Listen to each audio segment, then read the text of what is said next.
오늘 여러분과 함께 나눌 말씀은 그리스도의 매력에 빠져 살라, 그리스도의 매력에 빠져 살라라는 제목을 가지고 함께 은혜를 나누려고 합니다. 우리는 새해가 되면 해마다 매년 여러 가지 것들을 결심하고 계획하고 또 실행을 합니다. 올해는 꼭 새벽 기도회를 시작하리라, 올해는 감사 노트를 한번 해보리라, 아니면 어느 부서에서 내가 열심히 섬겨보리라, 이런 여러 가지 것들을 결심을 합니다. 근데 그 결심대로 지금 척척 진행이 잘 되고 계십니까? 아니면 끈떨어진 연처럼 이게 뭔가 그냥 이렇게 가라앉는, 힘없이 내리막길로 이렇게 내닫는 나의 모습은 없으십니까? 여러분, 왜 그럴까요? 내가 의지가 약해서 그럴까요? 아니면 나의 열심이 부족해서 그런 것일까요? 여러분, 여기서 질문이 한번 생깁니다. 신앙은 왜 나의 의지와 결심만으로 지속할 수 없는 것일까요?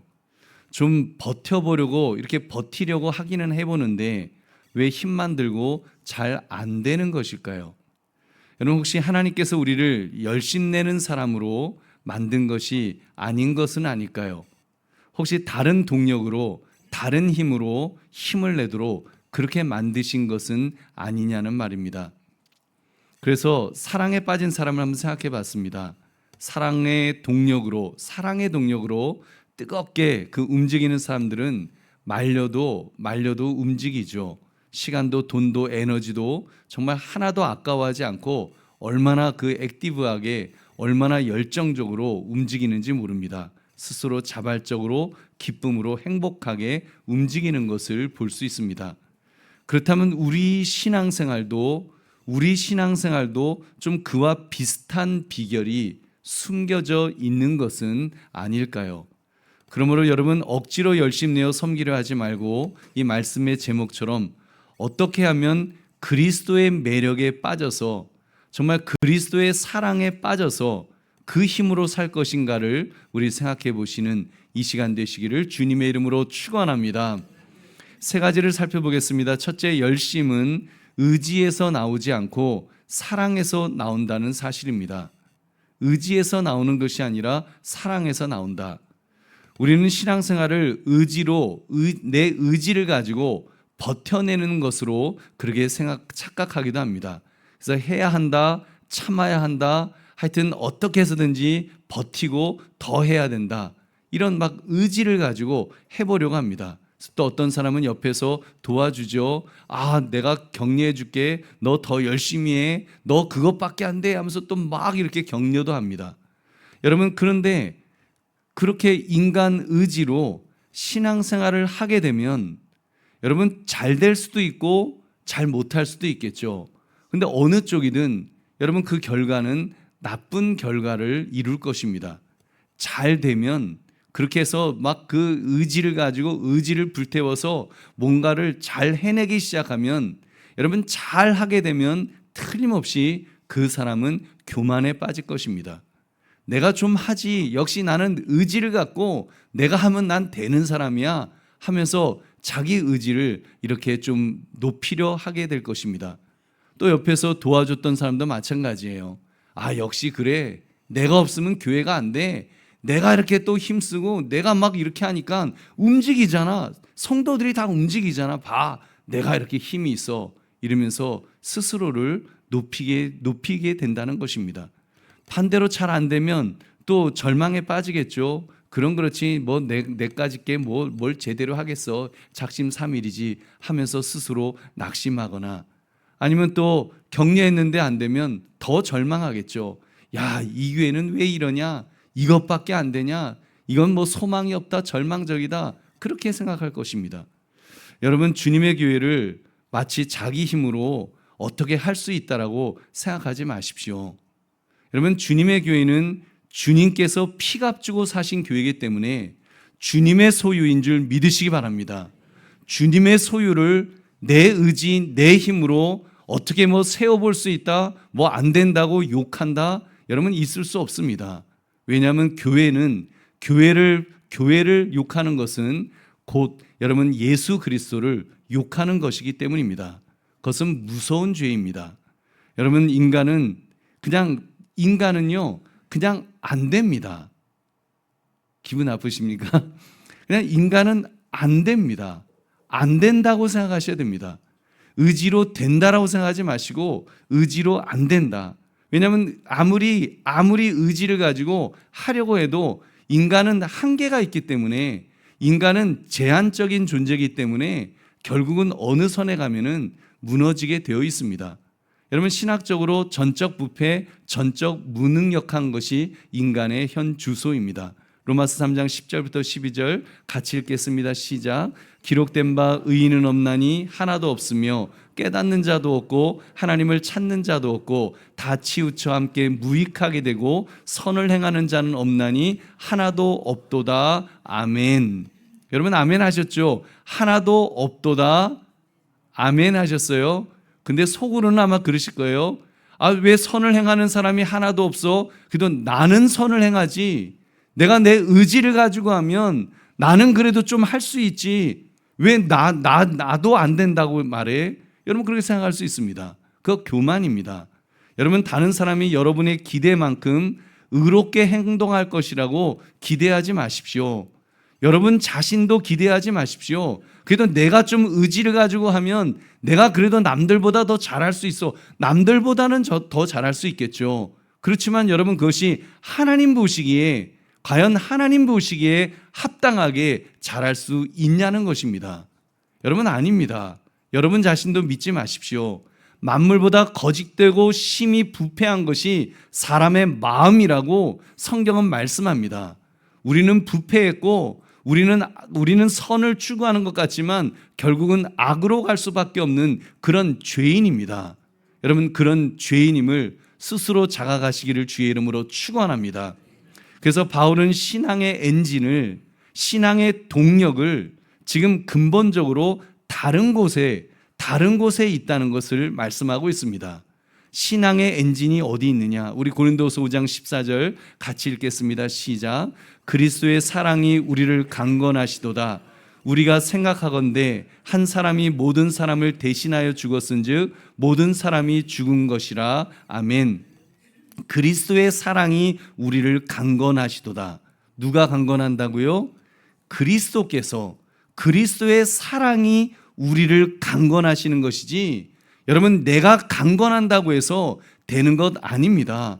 사람이 강건한다고 해서 될 것 같으면 그건 교회가 아니죠. 그거는 그냥 사회 집단이죠. 여러분, 교회는 그리스도가 강건할 때, 여러분, 그리스도가 강건하게 하시는 그런 곳인 줄 믿으시기 바랍니다.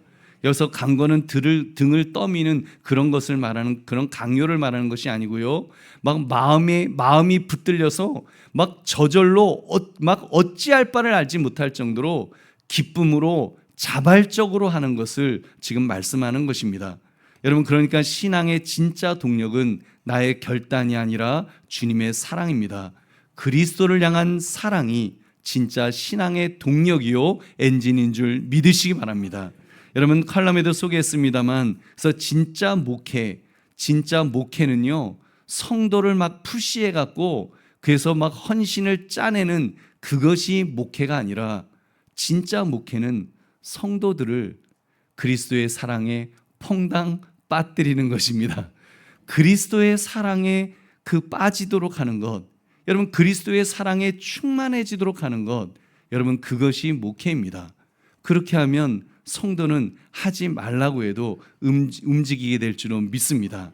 여러분, 목회는 성도를 그리스도의 사랑에 빠뜨리는 것이다. 여러분, 이것을 깨달으셔서 여러분 정말 주님의 사랑을 더 사모하시기를 주의 이름으로 축원합니다. 여러분, 만약 남녀 간의 사랑도 그렇지 않습니까? 만약에 사랑하는데 그거를 내 의지를 가지고 사랑한다고 한번 해보십시오. 자기야, 우리 이제 사랑 시작하는 거야. 자기는 하루 3번 나에게 카톡으로 문자를 보내주고, 그리고 헤어지고 나면 집에 가서 전화 걸어서 잘 도착했냐고 물어보고, 그리고 잠자기 전에는 매일 밤마다 잘 자라고 인사하고, 한 달에 한 번은 선물을 사야 되고, 일주일에 한 번은 뭘 해야 되고, 뭐 일주일에 2번은 만나야 되고, 막 그런 규칙을 막 정해놓고 그걸 의지를 가지고 만난다고 해보십시오. 나중에는 아우 힘들어, 나 안 해. 그리고 아마 사랑을 헤어지려고 할 것입니다. 근데 여러분, 사랑에 빠지면 사랑에 빠지면 어떻습니까? 사랑에 빠지면 뭐 매일 연락해라 하지 않아도 매 시간마다 자기야 잘 있었어, 자기야 어째서, 까똑. 그러면 또 받는 사람도 그래요. 내가 잘 있겠어, 자기를 못 보는데 보고 싶어, 또 까똑, 그리고 까똑 계속 까똑 거리는 거예요. 여러분, 사랑하면 못 말리는입니다. 사랑하면 못 말리는 거예요. 서로 막 그 보고 싶어서 어쩔 줄 몰라하는 것이 사랑이죠. 저도 제 아내를 만난 지 7개월 만에 결혼을 했는데 저도 불같은 사랑을 했습니다. 그래서 정말 30분 정도 떨어진 거리에서 전에도 한번 말씀드렸습니다만 이렇게 데이트하고 집에 돌아가면 잘 도착했어요 하고 전화를 해요. 제가 전화를 하면 그 전화가 시작이 돼서 아침 8시까지도 전화를 한 적이 있습니다. 그때는 롱 디스턴스, 그러니까 장거리는 요금이 비쌌어요. 그래서 제가 살던 그 교수님한테, 교수님 제가 돈 드릴 테니까 무한 요금제로 해주세요. 그러면 무한 요금제 하면 그냥 계속 전화할 수 있으니까 제가 아무튼 그 시험 공부하느라고 밤샌 적은 별로 생각이 안 나는데 제가 그 전화 거느라고는 밤을 그렇게 샜어요. 하여튼 여러분 왜 그래요? 사랑하니까. 여러분, 사랑하면 다 할 수 있습니다. 그래서 예수님께서 우리를 사용하실 때 열심으로 하라고 하지 않으셨습니다. 물론 열심으로 해야죠. 맡은 자에게 구할 것은 충성이라 그랬으니까 정말 충성을 다해서 우리가 주님한테 해야죠.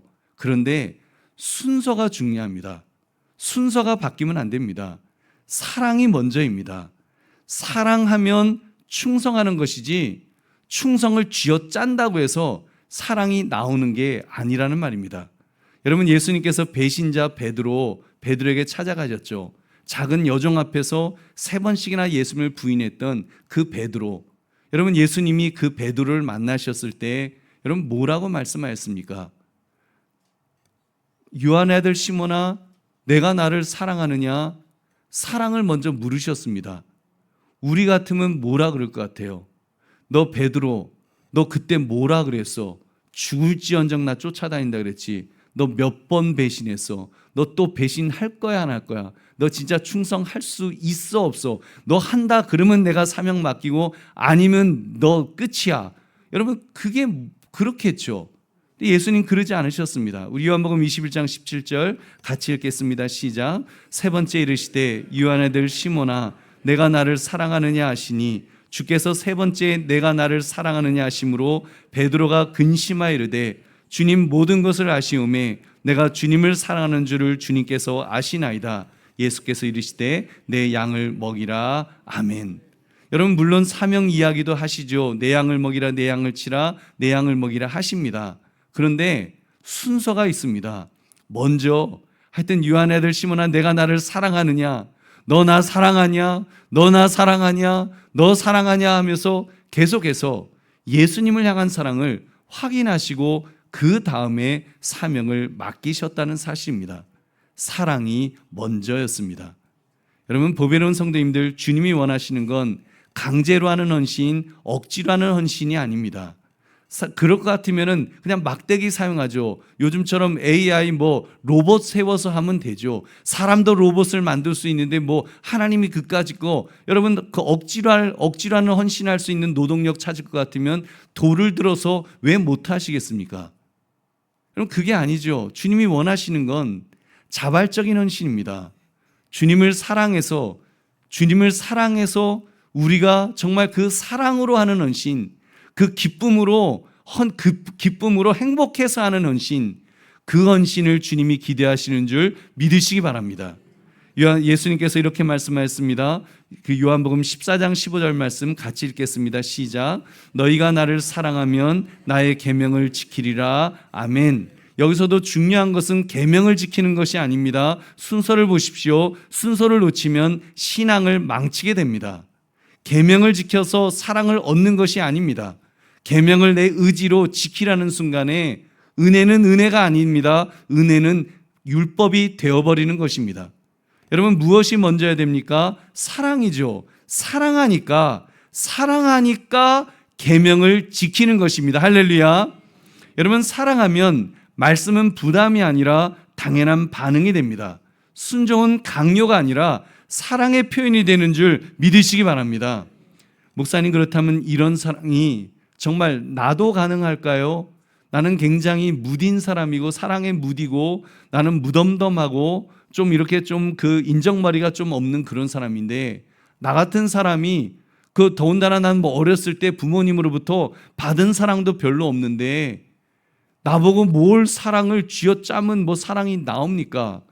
여러분, 우리가 쥐어짠다고 우리가 사랑은 나오겠습니까? 여러분, 사랑은 그런 게 아닙니다. 사랑은 우리 누구나 할 수 있습니다. 누가 할 수 있느냐? 예수 그리스도를 믿는 사람이 할 수 있는 줄로 믿습니다. 왜냐하면 예수님이 먼저 사랑을 부어 주셨기 때문에, 예수 그리스도께서 우리에게 먼저 사랑을 주셨기 때문에 우리가 사랑할 수 있습니다. 여러분 보십시오. 그 달빛을 보시면 달빛이 여러분 막 뜨끈뜨끈해 갖고 달빛이 막 자기 스스로 막 그 불을 활활 타오르면서 그러면서 빛을 발하나요? 아니지요. 달빛은 태양빛을 받아서 반사하는 것입니다. 여러분, 우리의 사랑도 마찬가지입니다. 내가 주님을 사랑하는 것이 아닙니다. 내가 주님을 사랑할 수 있는 것도 아닙니다. 여러분, 내가 사랑하기 전에, 내가 주님을 사랑하기 전에 주님께서 먼저 나를 사랑하셨기 때문에, 내가 사랑을 받았기 때문에, 예수 믿는 사람은 내가 사랑을 받았기 때문에 받은 사랑 가지고 사랑할 수 있는 줄로 믿습니다. 요한일서 4장 19절 같이 읽겠습니다. 시작. 우리가 사랑함은 그가 먼저 우리를 사랑하셨음이라. 아멘. 여러분, 쥐어짜는 것이 아니라 주님께로부터 공급받는 것입니다. 공급받은 것입니다. 공급받았기 때문에 그 사랑을 하자는 것입니다. 여러분, 주님께서 그 사랑을 우리에게 주실 때 어떻게 주셨을까요? 1. 찔끔찔끔 주셨다. 2. 졸졸졸졸 주셨다. 3. 콸콸콸콸 주셨다. 4번 쾅 하고 주셨다. 제가 보기에 정답은 4번쯤 될 것 같습니다. 요한일서 4장 10절 같이 읽겠습니다. 시작. 사랑은 여기 있으니 우리가 하나님을 사랑한 것이 아니요 하나님이 우리를 사랑하사 우리 죄를 속하기 위하여 화목제물로 그 아들을 보내셨음이라. 아멘. 여러분, 우리를 사랑하시는데 아들을 대신하여 보내실 정도로, 그것도 그 아들을 뭐 왕으로 보내신 것이 아니라 화목제물로 십자가에 매달려 죽이시려고 우리에게 보내셨습니다. 그러니까 그거는 그냥 보낸 게 아니죠. 쾅 하고 그냥 왕창 보내신 거죠. 다 보내신 거죠. 여러분, 하나님께서 쬐끔쬐끔 주신 것이 아니라 하나님이 우리에게 사랑을 다 주신 줄, 정말 하나님의 모든 사랑을 다 주신 줄 여러분 믿으시기 바랍니다. 그리고 그 원샷에만 주신 것이 아니라 지금도 우리에게 부어주고 계십니다. 로마서 5장 5절 같이 읽겠습니다. 시작. 소망이 우리를 부끄럽게 하지 아니함은 우리에게 주신 성령으로 말미암아 하나님의 사랑이 우리 마음에 부은 바 됨이니. 아멘. 여러분, 하나님의 사랑은 십자가에서 단회적으로 확증되었습니다. 그리고 그리스도의 영이신 성령님을 통해서 지금도 부어주신다. 이렇게 부어주시는데 한 번 단회적으로 부어주신 것이 아니라 계속하여 지속적으로 지금도 부어주시는 줄로 믿습니다. 여러분, 예배 속에서도 주님은 사랑을 우리에게 그리스도의 영 성령님을 통해서 우리에게 부어주십니다. 그렇기 때문에 예수 믿는 사람은 주님을 사랑할 수 있는 줄로 믿습니다. 여러분, 그러므로 자기의 의지만으로 주님 섬기려 하지 마시고 나에게 부어주신 그리스도의 사랑으로 섬기시기를 주의 이름으로 축원합니다. 두 번째, 그리스도의 사랑은 감정이 아니라 능력입니다. 우리는 사랑하면 좀 따뜻한 느낌부터 가지죠. 좀 몰랑몰랑하고 스윗 달콤한 그런 사랑. 그래서 위로받고 공감받고 또 이렇게 눈물이 섞인 좀 정서적인 것을 우리가 많이 생각합니다. 근데 바울은 사랑을 그렇게 설명하지 않았습니다. 오늘 본문에서 바울이 말하는 사랑은 감정적인 사랑이 아닙니다. 인생의 주인을 바꿀 만한 능력이 있는 사랑을 말하고 있습니다. 우리 고린도후서 5장 15절 본문 같이 읽겠습니다. 시작. 그가 모든 사람을 대신하여 죽으심은 살아있는 자들로 하여금 다시는 그들 자신을 위하여 살지 않고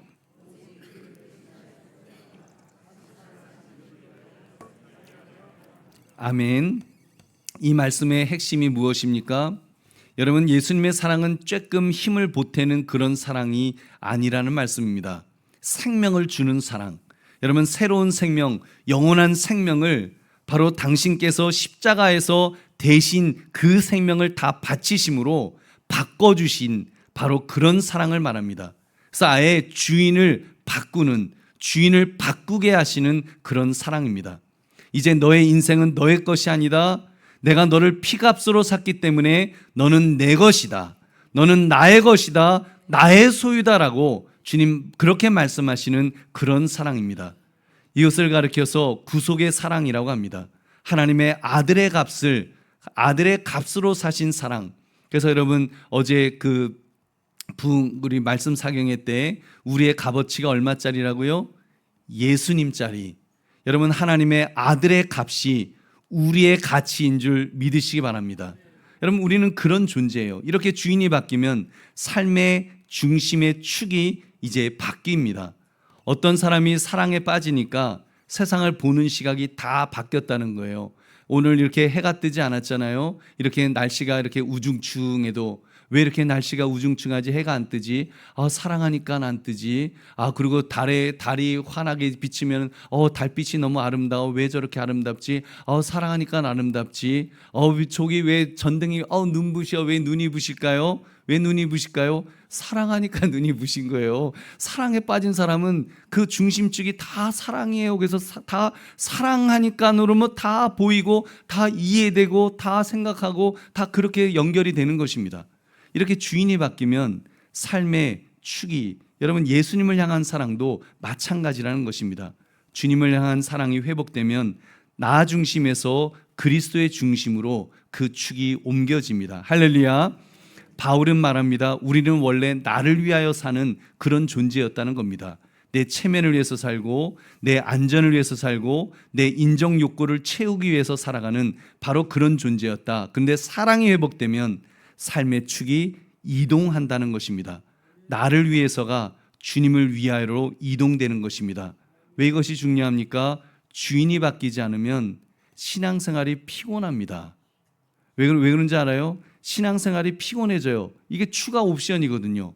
내 삶이 주인이니까, 내가 주인이니까 내 삶을 내가 살아가는 거예요. 내가 주체적으로 내가 주인이 되어서 내가 살아가는 중에 신앙생활이 추가 옵션으로 예배의 시간을 그 안에 끼워 넣어야 되고 또 기도 시간을 끼워 넣어야 되고 내가 필요한 게 있으니까 내 이제 문제 해결을 위한 도구로서 그 시간을 넣어야 되고 봉사는 내 의로움을 쌓는 공덕이 돼야 되니까 인생이 그냥 피곤해지는 겁니다. 힘들어지는 겁니다. 그러나 주인이 바뀌면 이제 모든 게 달라집니다. 예배는 옵션이 아니라 중심이 될 줄로 믿습니다. 예배가 중심이 되겠죠. 기도는 요구가 아니라 하나님과의 교제가 되겠죠. 하나님과의 대화의 시간, 데이트하는 시간이 되어지겠죠. 그리고 이제는 그 헌신은 점수가 아니라 사랑에 대한 그냥 반응이 될 것입니다. 이렇게 삶의 축이 옮겨져야 여러분 그렇게 살아야 됩니다. 이렇게 사는 것이 신앙생활입니다. 이렇게 살지 못하는 것이 종교생활입니다. 여러분 종교생활 하지 마시기를 주의 이름으로 축원합니다. 여러분 종교생활하면 여러분 손해입니다. 시간 낭비, 돈 낭비. 여러분 여러분의 삶을 그냥 갈아 넣는데 아무 의미 없이 몰라요. 조금 의미는 있겠죠. 조금 도덕적으로 좀 고상하게 산다. 그거 위해서 그렇게 여러분의 삶을 갈아 넣을 건 뭐 있습니까? 그냥 편하게 사시죠. 여러분 우리는 신앙생활을 해야 됩니다. 신앙생활은 받은 사랑을 가지고 주님을 사랑하는 것이 신앙생활인 줄로 믿습니다. 주님 사랑하는 것, 여러분 그게 필요하다는 것입니다. 그래서 그리스도의 매력에 빠져서 정말 예수님의 매력에 빠져서 그 매력에 빠져서 그렇게 사는 생활, 그리스도의 소유로 정말 주님의 것이 되어서 하나님의 것이 되어서 그렇게 사는 삶, 그 삶이 복된 삶인 줄로 믿습니다. 그러면 여러분 자체가 성전이 됩니다. 여러분이 성전이 될 수 있습니다. 고린도전서 6장 19절부터 20절 같이 읽겠습니다. 시작. 너희 몸은 너희가 하나님께로부터 받은 바 너희 가운데 계신 성령의 전인 줄을 알지 못하느냐. 너희는 너희 자신의 것이 아니라 값으로 산 것이 되었으니 그런즉 너희 몸으로 하나님께 영광을 돌리라. 아멘. 여러분, 소유권이 바뀌니까 존재 자체가 바뀌는 것입니다. 몸이 성령의 전이 됩니다. 하나님이 거하시는 곳이 됩니다. 그럴 때는 우리는 어떻게 살게 됩니까? 하나님의 영광을 위해서, 내 삶이 나 잘 먹겠다고 사는 삶이 아니라 감히 하나님의 영광을 위해서 살아가는 존재로 바뀌게 될 줄로 믿습니다. 그러므로 주님의 사랑을 고백하며 살아도 주를 위해서 살고 죽어도 주님을 위해서 살아가는 그런 정말 주님 사랑하는 인생 되시기를 주의 이름으로 축원합니다. 세 번째, 사랑이 식고 열심히 맡길 때 은혜의 자리로 돌아오라고 하셨습니다. 여러분 중에 이런 질문하실 수도 있겠죠. 목사님, 주님의 사랑 그거 내가 모르는 것 아닙니다. 근데 마음이 안 움직입니다. 사랑이 쥐어 짠다고 사랑이 됩니까? 그래서 마음이 안 움직여서 사랑할 수 없다고 그렇게 말씀하실 수도 있습니다. 여러분, 그 사랑은 의지 부족의 문제는 아닙니다. 깊이 들여다보면 마음이 있던 자리가 이게 바뀐 겁니다. 그러니까 자리가 옮겨진 겁니다. 내 마음이 옮겨진 거예요. 하나님이 사라진 것이 아니라 내 마음이 하나님으로부터 이렇게 멀어진 것입니다. 내 마음이 멀어지니까, 여러분, 마음이 멀어지니까 사랑도 당연히 식을 수밖에 없겠죠. 어떻게 해야 될까요? 몸이 멀어지면 마음도 멀어지고, 마음이 멀어지면 사랑도 이제 식는다, 그런 말도 있잖아요. 여러분, 그럼 어떻게 해야 할까요? 막힌 마음을 억지로 뚫는다고 사랑이 다시 솟아나옵니까? 여러분, 아닙니다. 내가 은혜 받았던 그 자리, 내가 은혜 받았던 그곳으로 내가 다시 그 방향을 돌려야 될 줄로 믿습니다. 여러분, 열심히 안 난다는 것은 첫사랑을 잃어버린 신호이기 때문입니다. 요한계시록 2장 4절 5절 같이 읽겠습니다. 시작. 그러나 너를 책망할 것이 있나니 너의 처음 사랑을 버렸느니라. 그러므로 어디서 떨어졌는지를 생각하고 회개하여 처음 행위를 가지라. 만일 그리하지 아니하고 회개하지 아니하면 내가 내게 가서 내 촛대를 그 자리에서 옮기리라. 아멘. 어느 교회 이야기입니까? 에베소 교회 이야기입니다. 우리 말씀 사경회 때 들었던 그 첫날 들었던 그 에베소 교회, 사도 바울이 3년 동안 그렇게 애지중지 목회했던 바로 그 교회, 열심을 내었던 그 교회입니다. 얼마나 정말 사명이 있고 얼마나 그 사역이 많았던 그런 교회인지 모릅니다. 수고도 있었고요, 인내도 있었고 이단에 대한 분별도 있는, 정말 굉장히 어떻게 보면 열심히 잘 섬기는 그런 좋은 교회였습니다. 그런데 그 에베소 교회가 책망을 들었습니다.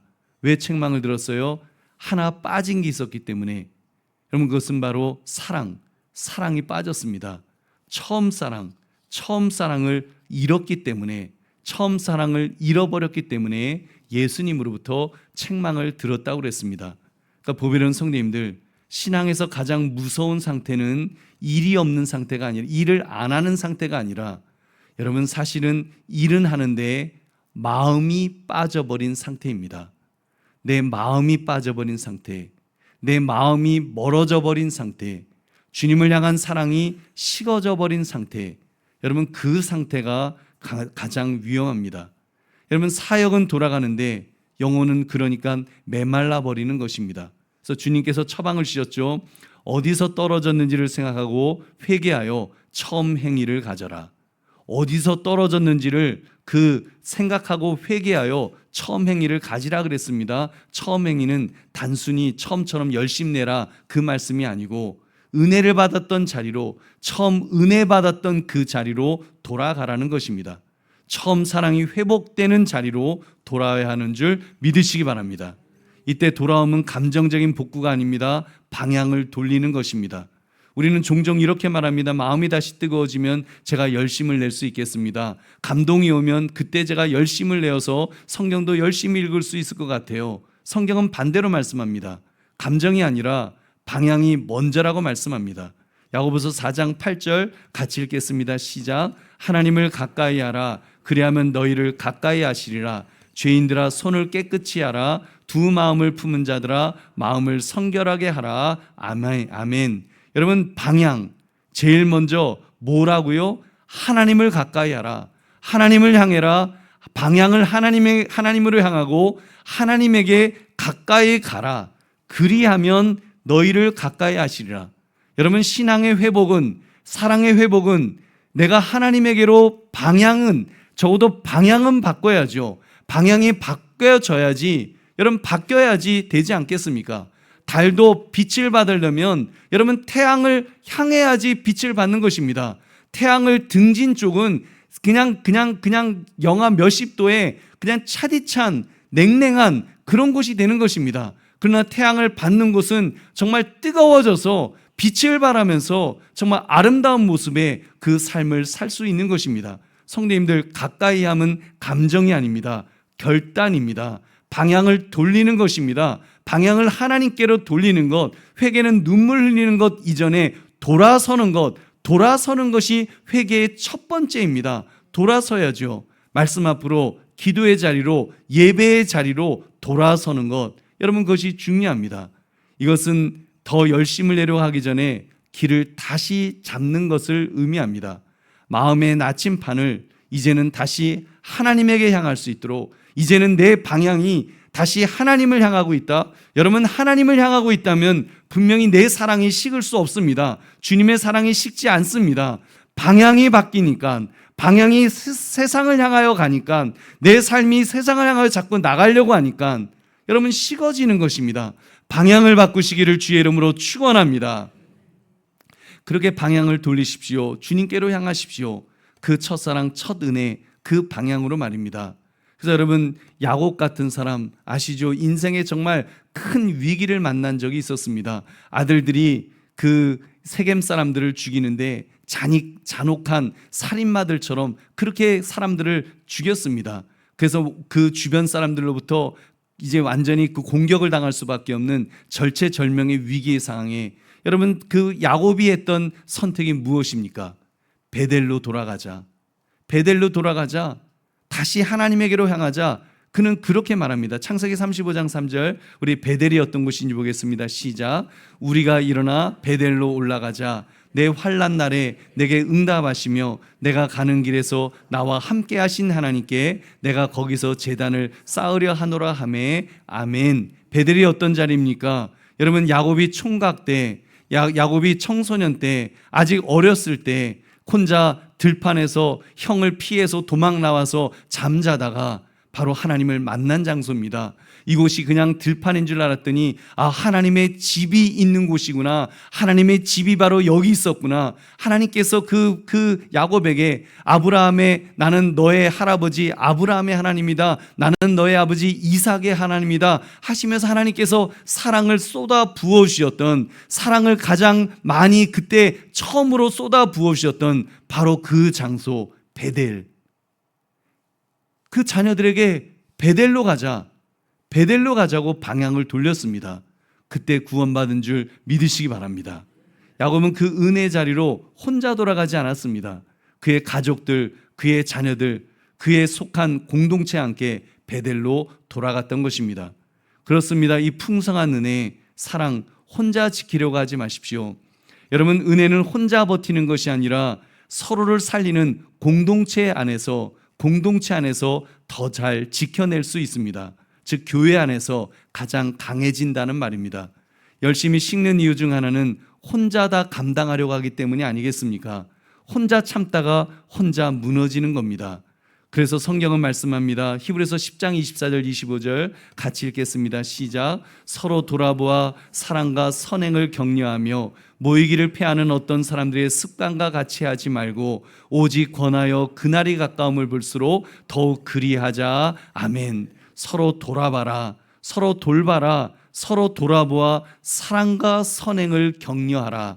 사랑과 선행을 격려해 주라는 것입니다. 특히 모이기를 패하는 사람들의 습관과 같이 하지 마라. 다시 말하면 모여라, 모이기를 힘써라, 함께 감당하며 회복해라. 여러분, 그런 은혜가 있으시기를 주의 이름으로 축원합니다. 교회 공동체는 그래서 은혜의 통로입니다. 서로를 격려하는 말 한마디가 정말 꺼져가던 심지에 기름을 붙이는 그런 역할을 할 것입니다. 함께 예배하고 함께 기도할 때 혼자서 못 버티는 마음이 여러분 힘을 내게 될 줄로 믿습니다. 그리고 다윗처럼 하나님을 갈망하는 마음을 또한 가집시다. 여러분, 우리 한번 그 다윗이 광야에서 했던 고백 시편 63편 1절 같이 읽겠습니다. 시작. 하나님이여 주는 나의 하나님이시라. 내가 간절히 주를 찾되 물이 없어 마르고 황폐한 땅에서 내 영혼이 주를 갈망하며 내 육체가 주를 앙모하나이다. 아멘. 그렇습니다. 회복은 갈망할 때 시작됩니다. 주님 앞에서 정말 가난한 심령이 되어서 애통하는 심령이 되어서 주님, 참으로 주의 은혜가 아니면 내가 살 수 없습니다. 주님을 향한 사랑이 내가 지금 식어져 가는 것 같습니다. 주님을 향한 방향이 그 나침반이 자꾸 지금 한쪽으로 기울어져 가는 것 같습니다. 주님, 나를 붙들어 주십시오. 나에게 은혜를 주십시오. 나에게 사랑을 다시 한번 확인시켜 주십시오. 우리가 주님 앞에 고백하면, 갈망하면 주님이 응답해 주실 줄로 믿습니다. 은혜를 베풀어 주실 줄로 믿습니다. 그러므로 은혜의 자리로 돌아와서 갈망하며 고백함으로 다시 주님을 향한 사랑이 회복되시기를 주님의 이름으로 축원합니다. 말씀을 맺습니다. 오늘 주님께 드리는 헌신을, 여러분, 주님께 드리는 헌신, 그 헌신을 여러분의 열심으로, 여러분의 열심만으로 드리려고 그렇게 애쓰지 마십시오. 왜냐하면 여러분의 열심은 저의 열심도 마찬가지입니다. 결코 오래 갈 수 없기 때문입니다. 어느 순간이 되면 그냥 주저앉게 될 것입니다. 여러분, 우리의 열심은 주님을 향한 사랑에서 그렇게 시작되어야 합니다. 그래서 목회는 성도를 열심 내도록, 열심히 섬기도록 그렇게 만드는 일이 아니라 성도를 그리스도의 매력에 빠뜨리는 그 일이라고 했습니다. 저는 여러분에게 섬김을 강요하지 않겠습니다. 저는 여러분에게 예배 나오시오, 예배 안 나면 안 돼요. 예를 들면 중직자가 되어서, 권사가 되어서, 장로가 되어서, 집사가 되어서 어떻게 예배를 안 나오시오? 저는 그렇게 말하지 않을 것입니다. 저는 왜 기도하지 않냐고 욱박지르지도 않을 것입니다. 여러분, 그런 것이 아니라, 그리고 오늘 2시에 말씀 사경회가 있습니다. 아시죠?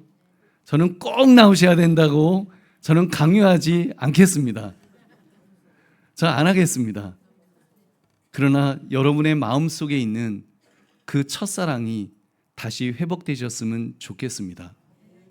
여러분, 우리 옛날엔 부흥회라 그랬잖아요. 부흥회, 그때 정말 하나님의 은혜를 뜨겁게 받았던 그 부흥회가 요즘은 말씀 사경회라는 이름으로 있는 겁니다.